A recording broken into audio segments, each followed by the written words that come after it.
Usai melantik Bupati dan Wakil Bupati Aceh Timur, Rabu sore tanggal 19 Maret tahun 2025, Gubernur Aceh Muzakir Manaf atau akrab disapa Mualim, berkunjung ke rumah salah satu korban konflik Aceh Wak Hamamah yang juga berlatar belakang kurang mampu, di Gampong Senebok Tengoh, Kecamatan Darul Ihsan.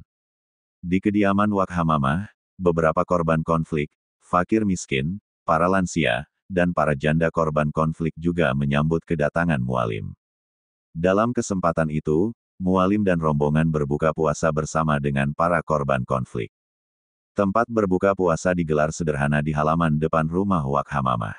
Dengan hanya beralaskan tikar di atas tanah, orang nomor satu di Aceh itu tanpa sungkan duduk lesehan bersama para korban konflik.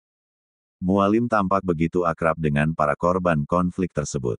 Ia juga terlihat begitu nyaman dengan suasana berbuka puasa bersama masyarakatnya di perkampungan.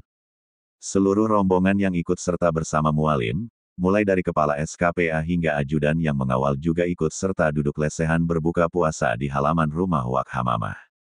Dalam kesempatan yang sama, usai berbuka puasa, Mualim menyerahkan bantuan berupa sembako, pakaian dan uang tunai kepada para korban konflik, lansia, dan fakir miskin.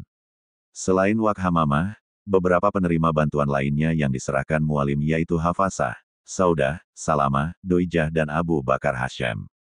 Total ada 200 paket sembako yang disediakan pemerintah Aceh yang berisi minyak goreng 5 kg, kain sarung, telur 1 papan, beras 15 kg dan gula 1 kg. Paket tersebut akan dibagikan untuk fakir miskin, para lansia, para janda korban konflik maupun umum yang ada di Kabupaten Aceh Timur. Mualim berharap bantuan pemerintah Aceh yang diantarkannya dapat mengurangi beban beberapa korban konflik di Gampong Senebok Tengoh. Ia mengatakan, mengutarakan akan terus bekerja keras untuk memberikan perhatian dan memulihkan para korban konflik Aceh melalui berbagai program.